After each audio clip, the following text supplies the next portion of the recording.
As the Skyraider's wheels met deck, the crippled power plant gave out altogether, and the burly attack bomber pitched forward in a thunderous, heart-stopping impact. Flames licked the torn wing root and hot metal bit into the carrier's steel plating.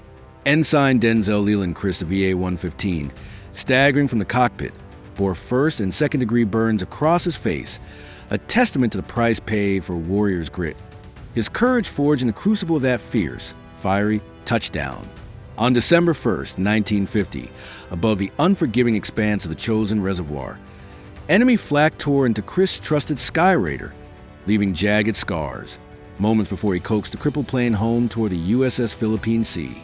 His squadron, VA-115, was part of Task Force 77's largest, most critical mission, to hurl air power like a lifeline to nearly 20,000 U.S. Marines and Army soldiers fighting their way out of brutal encirclement by 150,000 battle-hardened CCF troops.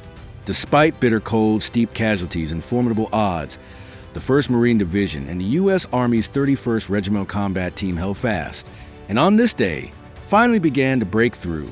Offshore USS Philippine Sea, USS Leyte, and USS Princeton formed the core of Task Force 77, their embarked air wings, and at least 8 Marine squadrons, delivering the decisive blows that tipped the balance.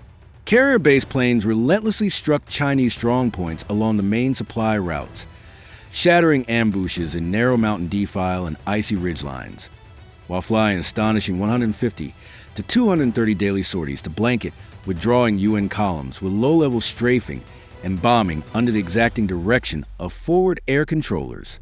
When ground convoys found themselves severed from their supply lines, these aviators braved blizzard-whipped skies, zero visibility conditions, and lethal flak to parachute ammunition, rations, and medical stores to isolated formations at Hagaru-ri and Cotto-ri, sustaining their defensive perimeters until relief forces could link up. The relentless waves of the enemy crashed against our frozen lines, and the only hope for our boys, fighting tooth and nail to break free, was the roar of our planes overhead. Imagine the sheer desperation, the bone-chilling cold, and then the life-affirming sound of Task Force 77 answering the call.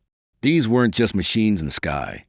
They were angels of fury, delivering salvation in the form of napalm, rockets, and the thunder of their cannons. The first leg of the fight south was from Udamini to Hagaru-ri, a movement which brought the 5th and 7th Marines together with elements of the 1st Marines, 1st Marine Division Headquarters, and the Division Command Post. It was essential that Hagaru-ri be held because it would give the 1st Marine Division its first chance to evacuate the seriously wounded by air. During the period from the first airstrip landing on December 1st to December 6th, the Combat Cargo Command airlifters flew out a total of 4,312 wounded, including 3,150 Marines, 1,137 Army personnel, and 25 Royal Marines, effectively. In these days, with most of the heavy action taking place on the 1st and 2nd Navy and Marine aircraft flew well over 180 close support sorties on each day in support of the 1st Marine Division and the 3 Army battalions of the 7th Division, which were heavily hit east of the reservoir, trying to withdraw to Hagaru-ri. Between December 3rd and 5th, aircraft from Task Force 77 and the 1st Marine Aircraft Wing flew nearly 650 sorties against enemy positions, vehicles, and troop concentrations throughout the Chosin Reservoir area.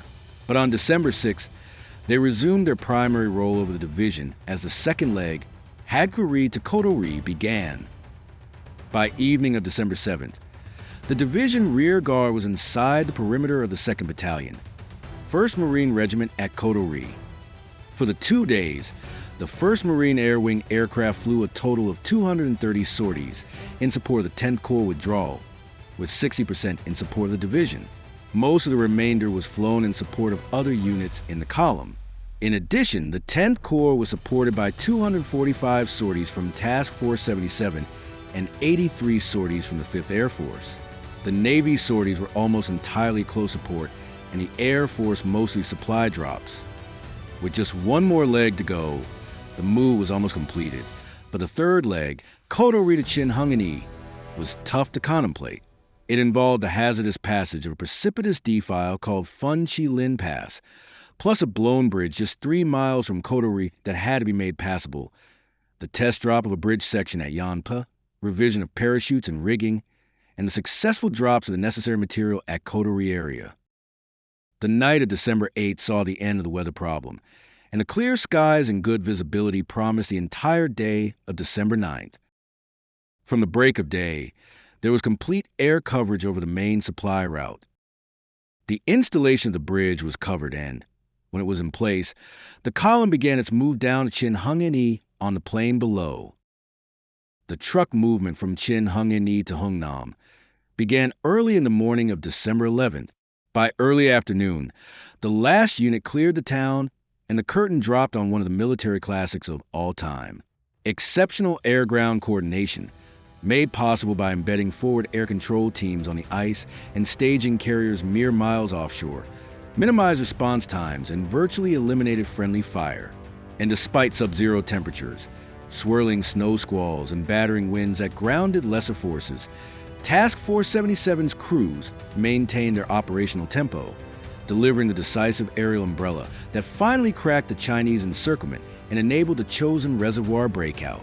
The Corsairs and Skyraiders, those magnificent birds of war, became symbols of hope amidst the frozen Chosin. They braved the treacherous skies, enduring the same biting cold as the men below, just to deliver their precious cargo of fire and steel.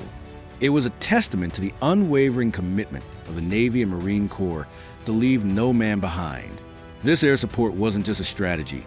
It was the heart and soul of our desperate fight to come home. The unyielding air support became a lifeline for the men on the ground, blasting open block mountain passes, silencing enemy ambushes before they could strike, and buying precious moments of survival with every bombing run. Amid the frozen torment of Chosin, where frostbite gnawed through flesh and enemy fire erupted from every ridge, there was a thunder of Navy and Marine aircraft overhead that lit a spark of hope. The screaming dives of Corsairs and the thunderous passes of carrier-based jets brought not only devastating firepower, but the unshakable reassurance that they were not forgotten. With each strafing run and column of smoke rising from shattered enemy positions, they cleared a path to what seemed like certain annihilation.